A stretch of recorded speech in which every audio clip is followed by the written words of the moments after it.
Fala, galerinha, professora Tabita aqui junto com vocês para essa aula que é a nossa revisão, exatamente, revisão da nossa unidade 1, tudo bem? Então, agora, como nós chegamos até aqui, nós vamos revisar os principais tópicos de algumas das aulas que serão cobradas na avaliação. Então, toda e máxima atenção agora para esse momento, sem perder tempo. Vamos direto lá, então, para a nossa aula. 14, joga no quadro, 14.1, ok? Revisão da unidade geral da unidade 1. Nessa revisão, que é a aula 14, nós vamos falar, então, revisar, na verdade, deixa eu botar o meu marca-texto aqui, agora vou mudar para o azulzinho, tá bom?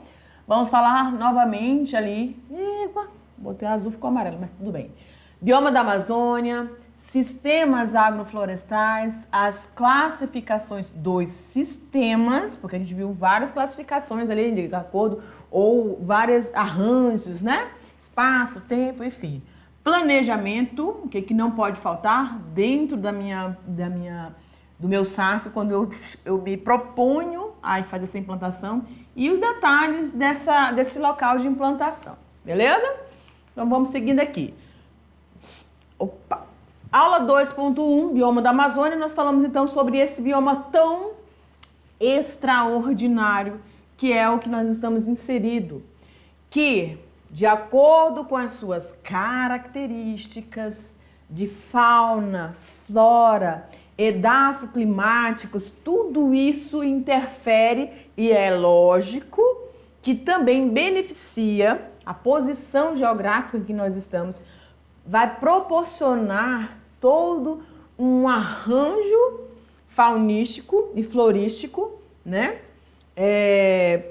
Que vai permitir, então, a grande caracterização deste bioma, que é um dos nossos maiores ali. Então, ocupa aí uma área de 4.196.943 km², que vai corresponder aí mais de 40% de todo o nosso território nacional. É o bioma, né, que todos têm um olhar sobre ele e, infelizmente, nós temos perdido muito disso, muito dessa vegetação, né? Então, ele compõe aí o bioma da Amazônia, onde nós vamos encontrar planícies, depressões e planaltos. Na nossa região aqui no estado de Rondônia, a gente consegue verificar esses diferentes relevos, né? Os terrenos altos, os terrenos mais baixos, essas depressões. Então, a gente tem umas características bem marcantes aqui. E também na nossa região nós vamos encontrar ali aquela zona de transição, né? Os ecótonos ali.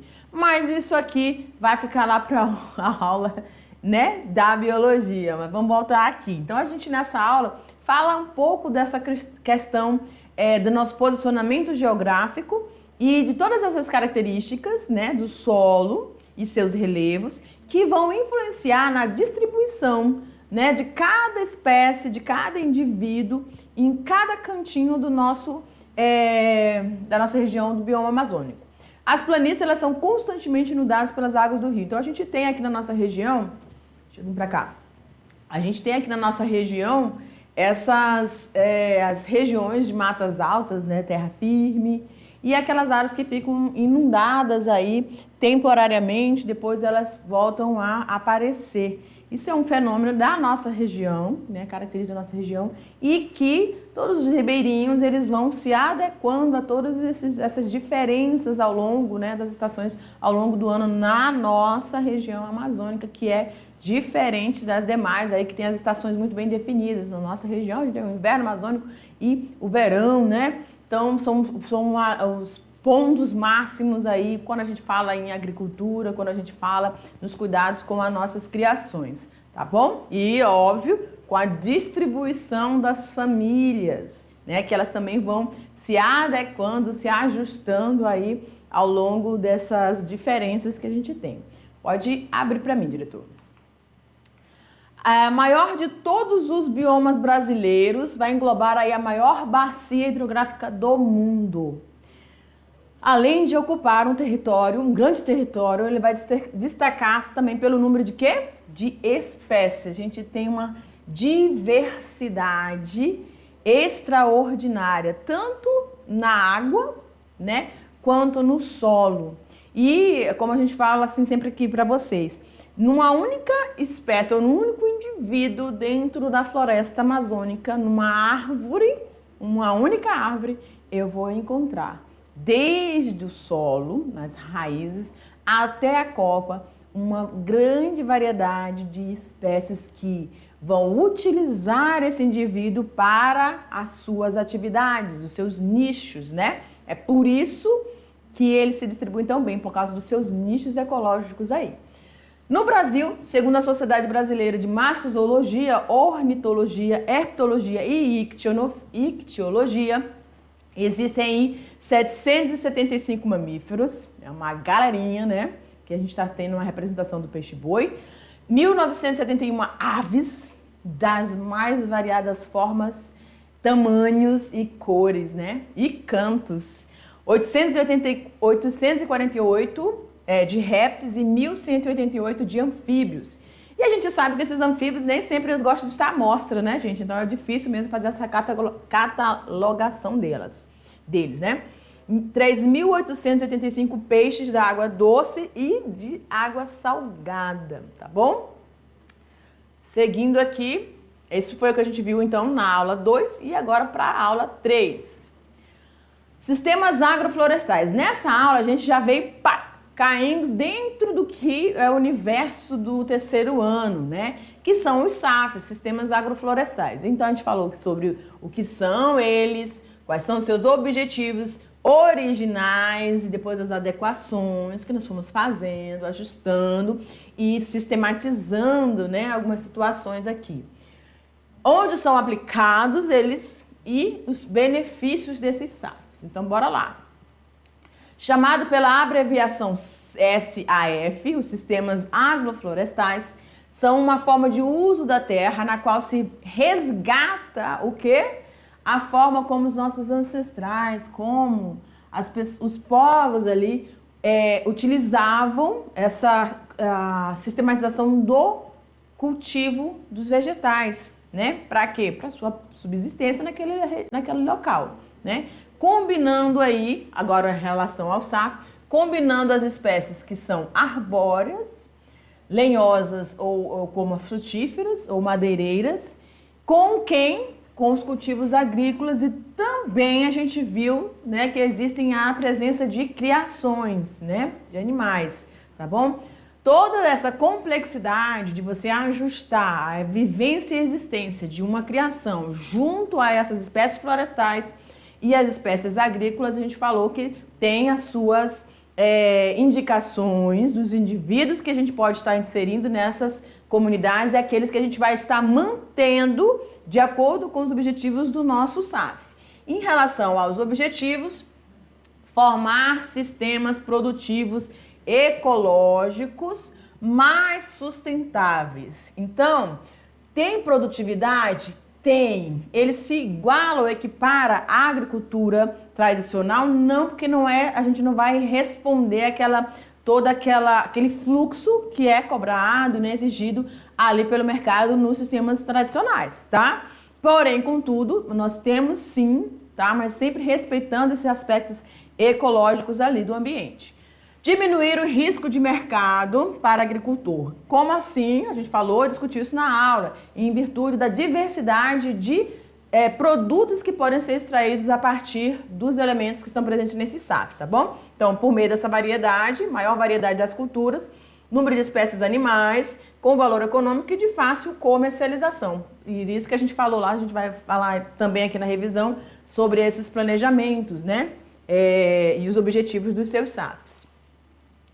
Onde eles são aplicados, gente? Eles podem ser aplicados em áreas para restaurar florestas, recuperar áreas degradadas. Então, eu posso fazer aí plantio ou identificar espécies nativas e começar a agregar mais espécies, né, para poder fazer esse processo de reflorestamento. E também recuperar áreas degradadas, recuperação do solo, a qualidade e característica desse solo. E o desenvolvimento de uma nova cultura, né? Benefícios dos SAFs. A utilização de SAFs se ajusta pela necessidade de associar a produção agropecuária com os serviços ambientais. Como a gente fala, na floresta há uma alta sustentabilidade de todos os organismos que estão ali presentes, interagindo, mesmo que haja perdas. Como assim, professora? Alguns indivíduos morrem, eles servem de alimento para outro, né? Ou eles mesmos têm o seu tempo, ou um intempério, uma chuva, derruba a árvore, enfim, tá? Mas eles têm todo o seu ciclo de vida, está obedecendo um ritmo natural. Mas quando a gente fala num sistema que o homem está agindo, né, e pensando nessa questão dessa questão ecológica, a gente tem que identificar o que está sendo prestado de serviço por aqueles indivíduos. Então a gente pode ter ali sequestro de carbono, aumento de estoque desse carbono, a qualidade da água devido à manutenção e conservação desse solo, diminuição de processos de erosão, aumento da biodiversidade e sistemas produtivos. A gente não pode equiparar a diversidade presente no SAF com a diversidade presente na floresta. Mas quando a gente fala ou delimita uma área em relação a tamanho de área, para o tamanho de uma área florestal, a gente vai ter uma grande diversidade dentro dos SAFs também, né? Discutimos isso em aula. Seguindo aqui para a próxima aula, aula 4, tá? Classificação dos sistemas agroflorestais. Então, eles podem ser classificados sobre 3 aspectos: o ecológico, o econômico e o funcional. Professor, eu posso ter uma mescla deles? Posso, também posso, tá bom? Então, vamos lá. Em relação aos aspectos ecológicos, a gente divide aqui para facilitar a compreensão de vocês e essa identificação, tá? Essa clareza no que a gente tem como esses objetivos. Aspectos ecológicos, então, essa classificação, ela leva em consideração, é importante também dizer que essa classificação vai ser importante para o projeto que você for elaborar aí para a implantação do seu SAF, né? Tem que ter uma descrição aí do para que ele é, qual é o potencial dele. Então, a localização geográfica, a situação topográfica e a complexidade biológica de todos os organismos existentes no solo, aqueles que vão ser inseridos, agregados ali ao sistema e aqueles que vão fazer simplesmente uma prestação de serviço ambiental para as demais espécies que são chamadas, ou uma espécie que seja o carro-chefe do seu SAF, tá? Que tem o ponto máximo aí quando a gente fala em processos econômicos também. Aspectos funcionais, né? São os SAFs de produção, aí eles recebem 2 classificações, ou de produção ou SAFs de proteção. Então, nos SAFs de produção, você vai ter aí a principal função de prover alimentos, né? À base de fibras para atender o consumidor, normalmente aí voltado para a agricultura familiar, né? Atendendo às necessidades dos indivíduos que ali estão inseridos, que precisam se alimentar, e também pode ser que ele case aí com o econômico e faça os 2 tipos de prestações de classificações, né? Dependendo do seu uso. E no sistema de proteção são aqueles que têm a função principal, tá? Então, um destaque aqui, ó. São as funções principais que vão classificar se é um SAF funcional, se é um SAF ecológico ou se é um SAF econômico, tá? Então, no de proteção também, você vai ter a proteção dos elementos naturais, como mananciais. Aqui próximo da minha região, professora, tem uma área, a gente sabe que existem professores aí da mediação trabalhando com reflorestamento, né? Atendendo aí a esse chamado nossas trilha ou eletiva? Acho que é eletiva, do nossos extra classe, perdão. E aí também tem professores também fazendo aí projetos particulares, né? Atendendo essa demanda. Então é muito interessante e recuperando esses mananciais que são importantíssimos para o equilíbrio hídrico aí, né? E também das características de manutenção do solo e da vegetação na região.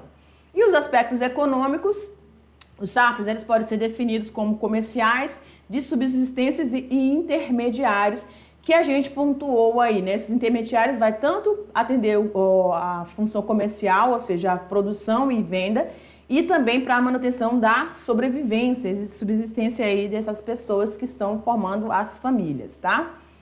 Na aula 7, planejamento dos SAFs. Então, aqui nessa aula a gente falou sobre a definição desses objetivos e as características da propriedade rural. Ah, professora, quer dizer que eu preciso lembrar que quando eu vou implantar um SAF, ou eu vou ajustar na minha propriedade uma determinada área, né, que já estava servindo ali para uso determinado, pode ser de criação ou mesmo uma cultura ali, e aí eu quero mudar essa área para um SAF.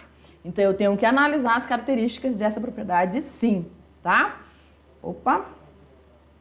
Então, em definição dos objetivos, eu preciso definir se ele é comercial, se ele vai prestar uma segurança alimentar ou se vai prestar um serviço ambiental, como a gente falou ali da proteção dos mananciais. Ou se eu vou utilizar dentro da minha agricultura familiar e eu vou comercializar alguns produtos nas feirinhas aqui de perto, ou eu vou atender aí uma associação, né, que possa existir aí na minha comunidade, enfim. Ou se vou trabalhar aí com essa questão alimentar que vai ter aqueles pilares, né, de estar ofertando o produto acessível a toda a comunidade e também atendendo à nutrição alimentar de cada indivíduo, né?